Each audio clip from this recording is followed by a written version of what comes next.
नमस्कार विद्यार्थियों, मेरा नाम है रविशंकर दोहलिया और मैं आपके सामने इथिक्स विषय को लेकर के आया हूं। लेकिन इस विषय को हम प्रारंभ करें इससे पहले मैं आपको एक शॉर्ट में अपना इंट्रोडक्शन देना चाहता हूं। जैसे कि मैंने आपको बताया कि मेरा नाम है रविशंकर दोहलिया।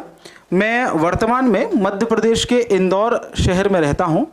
बेसिकली मैं यूपी उत्तर प्रदेश से बिलोंग करता हूं, परंतु कर्म भूमि की यदि मैं बात करूं तो वह मध्य प्रदेश का इंदौर शहर है।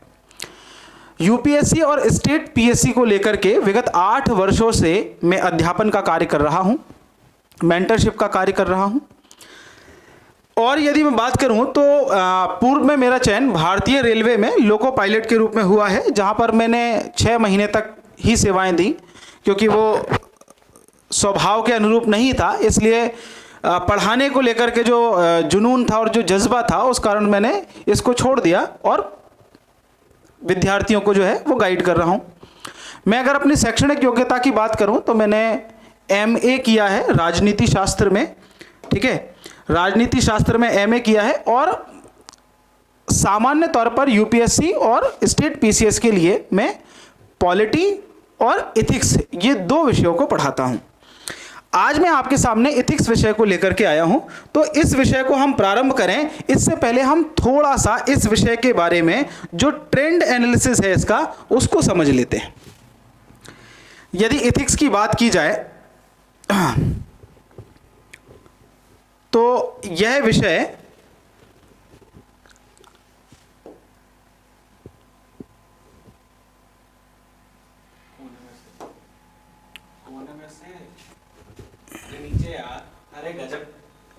चलिए, इस विषय की हम लोग बात करें तो ये विषय तकरीबन 100 घंटे लेगा। 100 घंटे में यह विषय कंप्लीट होगा। ठीक है, तो 100 घंटे का एक पूरा जो चार्ट है कि किस तरीके से हम इस विषय को कवर करेंगे, वो मैं आपके सामने प्रस्तुत करता हूं। तो देखिए साहब, सबसे पहले हम इसके ट्रेंड एनालिसिस की बात करेंगे। जो यूपीएससी में इथिक्स पूछा जाता है वो तकरीबन 250 मार्क्स का आता है। जो लोग पेपर से बहुत ज़्यादा परिचित हैं उन्हें पता होगा कि 250 अंक का एक पूरा का पूरा प्रश्न पत्र जो है वो इथिक्स को लेकर के आता है, जिसमें बेसिकली 3 पार्ट होते हैं। पहला पार्ट जो होता है वो होता है थ्योरी का। इस थ्योरी में भी अगर हम ओवरऑल डिस्कस करें तो लगभग 90 से 100 अंक की ये थ्योरी आती है ना। पिछले 3, 4, 5 साल का अगर हम लोग एनालिसिस देखेंगे तो उसमें ये चीज़ निकल के आई है कि बेसिक थ्योरी 10 से 20 नंबर की होती है। इमोशनल इंटेलिजेंस की यदि मैं बात करूं वो, और जो ओवरऑल बेसिक थ्योरी है वो आपको 90 से 100 अंक देती है। यहीं अगर मैं थिंकर की बात करूं तो यहां पर 2 प्रकार के विचारक पूछे जाते हैं। एक तो पश्चिमी विचारधारा से संबंधित जो विचारक हैं उन पर प्रश्न आते हैं, और दूसरा जो भारतीय विचारक हैं। ये वाला जो पोर्शन है ये पूरी तरह से फिलॉसफी से जुड़ा हुआ है और ये 30 से 40 अंक जो है वो कवर करता है। वहीं बात करूं इसके तीसरे पोर्शन की तो इसमें आता है केस स्टडी, जो आपकी उस क्षमता को देखते हैं कि आप प्रशासनिक स्तर पर कार्य करते समय आप किस तरीके से तात्कालिक समस्याएं जो होंगी उनको किस तरीके से आप निराकरण करेंगे। आपके सामने यदि कोई एथिकल डायलेमा वाली समस्या आ जाती है, यानी नैतिक विरोधाभास वाली समस्या आ जाती है, सामान्य तौर पर ऐसी कोई समस्या आ जाती है जिसमें 2 नैतिक अवधारणाओं के बीच में आपको किसी एक अवधारणा को चुनना हो और एक भी चुनने की परिस्थिति में आप ना हो, तो उस परिस्थिति में आप क्या करेंगे। तो इस तरीके के प्रश्न आपसे पूछे जाते हैं, जो बेसिकली मैं कहूं ऑफिसर्स लाइक क्वालिटी जो होती हैं, OLQs जो होते हैं, तो उसको चेक किया जाता है। ठीक है, केस स्टडी में। तो ये 3 बेसिक पोर्शन इसके हैं, जिसमें थ्योरी, थिंकर और केस स्टडी है। अब यहां पर एक बात मैं आपको और समझा दूं कि ये जो विषय है, ये विषय द्वितीय प्रशासनिक सुधार आयोग की सिफारिश के बाद हमारे सिलेबस में जुड़ा है। ये विषय पहले भी था, लेकिन पहले ये यूपीएससी में चयनित हो जाने के बाद जो ट्रेनिंग होती है उस ट्रेनिंग का हिस्सा हुआ करता था। परंतु अभी आयोग का ऐसा मानना है कि वह उन व्यक्तियों को चुनना चाहती है अधिकारी के रूप में, उन लोगों का ही चयन हो जिनके भीतर पहले से ही ये गुण मौजूद हों। ठीक है, तो ये पूरा विषय है। इसके बाद अगर हम देखें इसको थोड़ा सा और डिटेल में हम लोग कवर तोड़ करके देखें कि किस तरीके से हम चीज़ों को कंप्लीट करेंगे, तो यहाँ पर मैंने कुछ टॉपिक्स आपको लिखे हैं, जैसे इथिक्स एंड ह्यूमन इंटरफेस, है ना, इथिक्स और मानवीय जो सहसंबंध है या मानवीय संबंधों के माध्यम से किस तरीके से एथिक्स डेवलप होती है। तो ये जो टॉपिक है इसको हम लोग 7 आवर्स में यानी 7 घंटे में कवर करेंगे। मानवीय मूल्य, ह्यूमन वैल्यूज जो टॉपिक है, इसको लगभग 8 घंटे का समय लगेगा हमें कवर करने में। और वहीं यदि मैं बात करूं एटीट्यूड की यानी मनोवृत्ति की, काय की बात करूं भाई, मनोवृत्ति की, एटीट्यूड की, तो ये जो विषय है ये सबसे ज्यादा इंपॉर्टेंट है, इससे क्वेश्चन आते ही आते हैं साहब। तो ये हम लोग 7 घंटे में कवर करेंगे। एप्टीट्यूड की यदि मैं बात करूं, जिसमें एप्टीट्यूड के ओवरऑल 360 डिग्री हम लोग समझने की कोशिश करेंगे, इसमें भी तकरीबन हमको 8 घंटे का समय लगने वाला है। इमोशनल इंटेलिजेंस की यदि मैं बात करूं तो इसमें तकरीबन हमको 5 घंटे 5 आवर्स की क्लासेस लगेंगी, ठीक है। और ये मैं एक एक करके सारे के सारे इसी क्रम में आपको समझाते हुए चलूंगा, ठीक है। इसके बाद यदि मैं बात करूं तो सिविल सर्विसेज की वैल्यूज क्या हैं और एथिक्स इन पब्लिक एडमिनिस्ट्रेशन यानी लोक प्रशासन में एथिक्स का क्या महत्व है, नीति शास्त्र का क्या महत्व है, इसकी अगर हम बात करें तो इसमें हम लोग को लगभग 8 घंटे का समय लगेगा। Ethical issues in international relation, देखिए बहुत इंपॉर्टेंट है, आजकल तो ये चल ही रहा है। माननीय मोदी जी जो है वो एक जगह हमारे ही देश में कहीं जाते हैं और दूसरे देश के कुछ नेता उन पर कुछ टिप्पणियां करते हैं। तो एथिक्स जीवन के हर पहलू में महत्वपूर्ण है। यदि आप कोई निजी व्यवसाय कर रहे हैं तो उसमें भी एथिक्स का महत्व है, ठीक है। तो ये इंटरनेशनल रिलेशनशिप में कैसे इंपॉर्टेंट है उस पर हम चर्चा करेंगे। साथ ही साथ आप याद रखिएगा जो कॉर्पोरेट गवर्नेंस है यानी जो निजी प्रशासन है ना, उसमें भी एथिक्स का क्या महत्व है वो भी जो है वो चर्चा की जाएगी, ठीक है। फंडिंग जो है उस पर भी चर्चा की जाएगी, ठीक है साहब। अच्छा, इसके बाद यदि मैं बात करूं तो जो गवर्नेंस है, कॉन्सेप्ट ऑफ पब्लिक सर्विस है, ठीक है, philosophical basis of governance and जो प्रोबेटी इंफॉर्मेशन है, इसको लगभग 7 घंटे में हम लोग कवर करेंगे, ठीक है। Code of ethics and citizen charter बहुत इंपॉर्टेंट है, इससे लगातार प्रश्न आ रहे हैं, ठीक है। तो इसको हम लोग जो है वो 4 घंटे का समय लगेगा। और सबसे ज्यादा हमको जो समय लगने वाला है वो इंडियन एंड फॉरेन थिंकर्स पर लगने वाला है, तो इस पर हमको लगेंगे 20 घंटे, ठीक है। 20 घंटे की क्लासेस जो है वो इस पर होंगी, ठीक है। अच्छा, केस स्टडी बहुत इंपॉर्टेंट है साहब, इससे मैंने अभी थोड़ी देर पहले ही बताया 120 नंबर के प्रश्न जो है वो आते हैं, ठीक है। तो इस पर आपको 10 घंटे का समय दिया जाएगा, जिसमें मैं कुछ फॉर्मेट भी आपको प्रोवाइड करवाऊंगा जिसमें आप लोग प्रैक्टिस कर सकते हैं चीज़ों की, ठीक है। अच्छा, रिवीजन और आंसर राइटिंग की टेक्निक्स जो है उसके लिए लगभग 8 घंटे के लेक्चर्स रहेंगे। तो ये ओवरऑल हमारा जो समय है ये हमारा 100 घंटे के आसपास में जा रहा है, जिसमें आपको ये पूरा का पूरा विषय जो है वो कवर करवाया जाएगा। इसके बाद अगर मैं बात करूं तो ये तो हमने ओवरऑल बात करी कि भाई कौन कौन से टॉपिक और किस तरीके से हम लोग इसको लेंगे। अब हम लोग एक टॉपिक पर चर्चा कर लेते हैं, ठीक है। ये टॉपिक है एथिक्स का परिचय, ठीक है, यानी इंट्रोडक्शन ऑफ एथिक्स, ठीक है। ये जो हम एथिक्स की बात कर रहे हैं या जो हम लोग नीति शास्त्र की बात कर रहे हैं, इसका परिचय ये एक्चुअली में है क्या, ठीक है। तो इस पे हम लोग चर्चा करेंगे कि नीति शास्त्र वास्तविकता में है क्या। समझने लायक विषय है। मैंने अभी थोड़ी देर पहले भी आपसे चर्चा की कि द्वितीय प्रशासनिक सुधार आयोग की सिफारिश के आधार पर इसको जोड़ा गया। वीरप्पा मोइली साहब जो है वो इसके अध्यक्ष हुआ करते थे। उन्होंने रिकमेंडेशन दी कि प्रशासन में नैतिकता की आवश्यकता बहुत ज़्यादा है। देखिए भाई, हमारे देश में हम 1947 में आज़ाद हो गए, 1950 में हमने हमारा संविधान लागू कर दिया। संविधान लागू करने के साथ ही आप देखेंगे कि भारत में कुछ समस्याएं भी आ गई। हमारे पास एक एडमिनिस्ट्रेशन का इतना बड़ा ढांचा नहीं था। हमारे पास जो है वो 1956 में 7वें संविधान संशोधन के माध्यम से हमने नए राज्य तो बना दिए, लेकिन उन राज्यों के प्रशासन को संचालित करने के लिए जो आधारभूत ढांचा चाहिए है वो ढांचा हमारे पास अभी भी नहीं था। और समस्या इतनी बड़ी थी कि हम एकदम से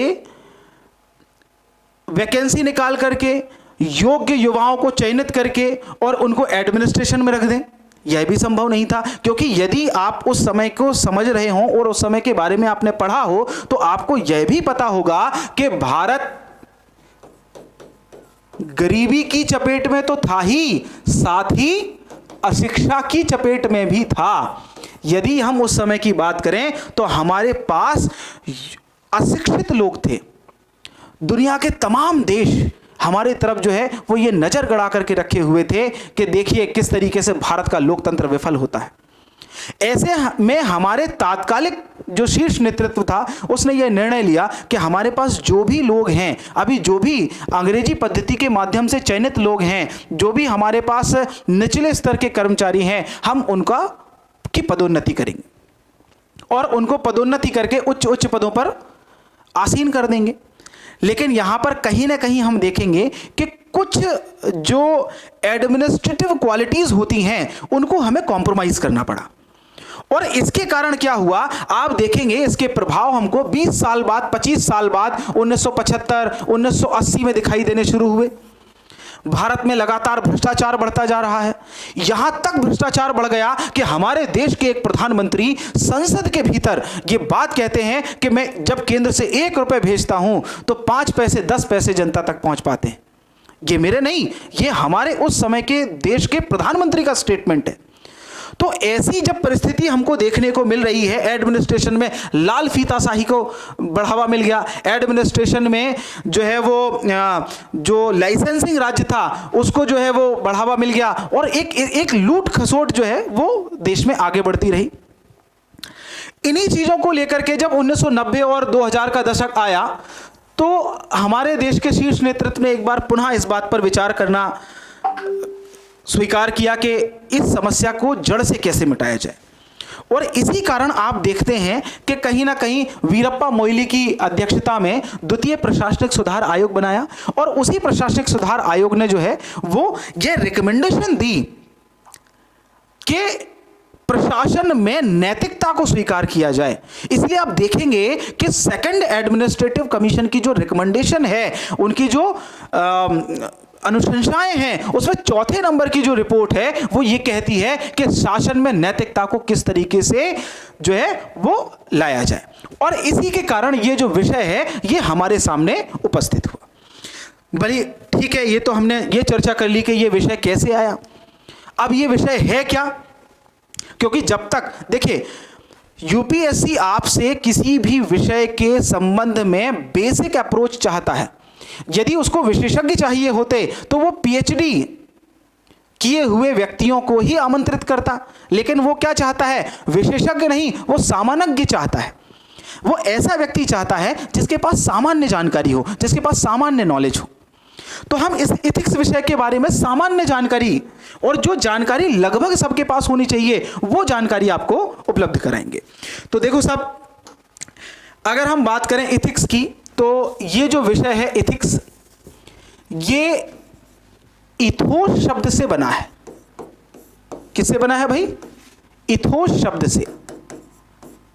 जी हां, अब आपका एक सहज प्रश्न होना चाहिए कि भाई ये इथोस शब्द का मतलब क्या है। ये जो इथोस शब्द है इसका मतलब होता है किसी व्यक्ति के व्यक्तित्व, चरित्र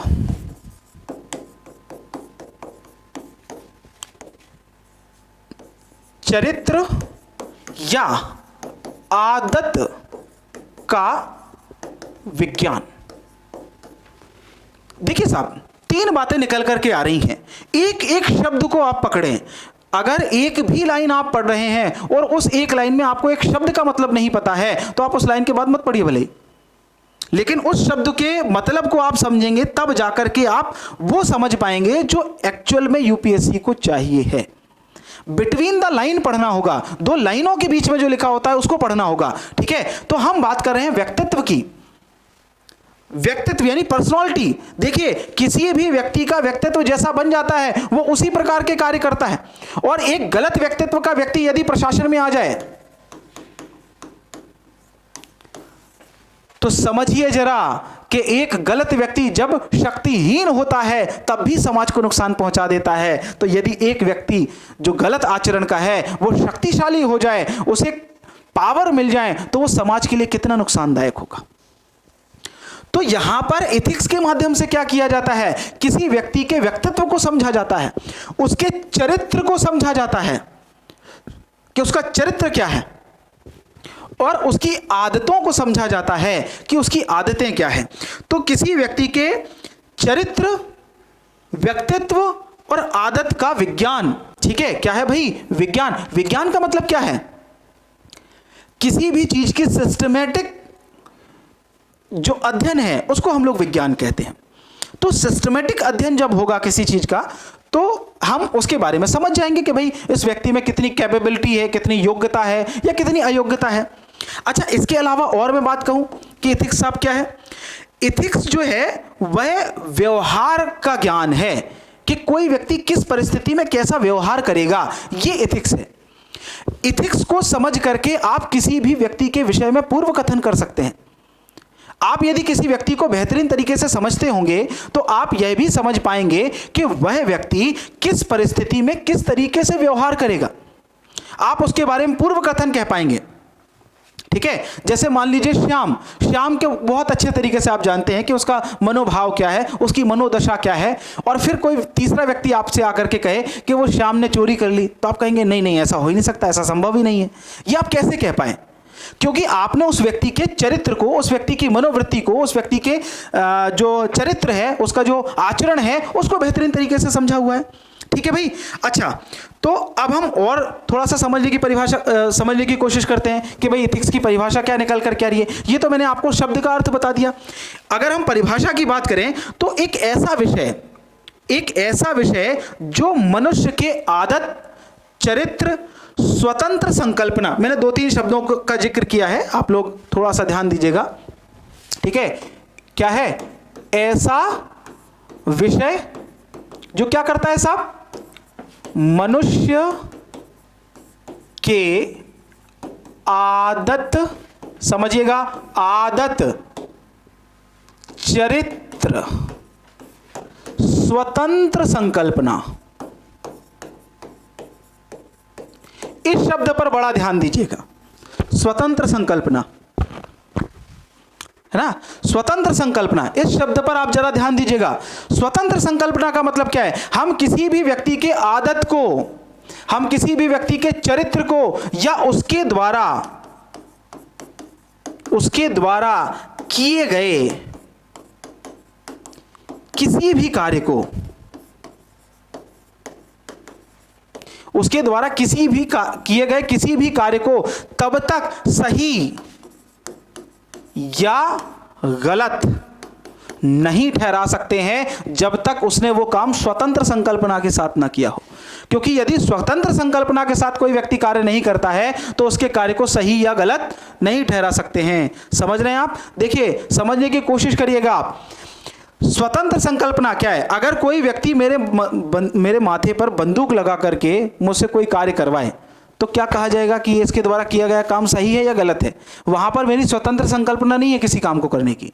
तो जब मैं अपनी इच्छा से किसी कार्य को करता हूं तो ही उसका एथिकल एवेल्युएशन हो सकता है, तो ही उसका एथिकल मूल्यांकन हो सकता है। ठीक है, तो हम ओवरऑल इसकी परिभाषा पर यदि चर्चा करें तो कोई भी ऐसा विषय, एथिक्स जो है वो ऐसा विषय है जो मनुष्य के आदत, चरित्र और उसकी स्वतंत्र संकल्पना को के आधार पर उसके द्वारा किए गए कार्यों को नैतिक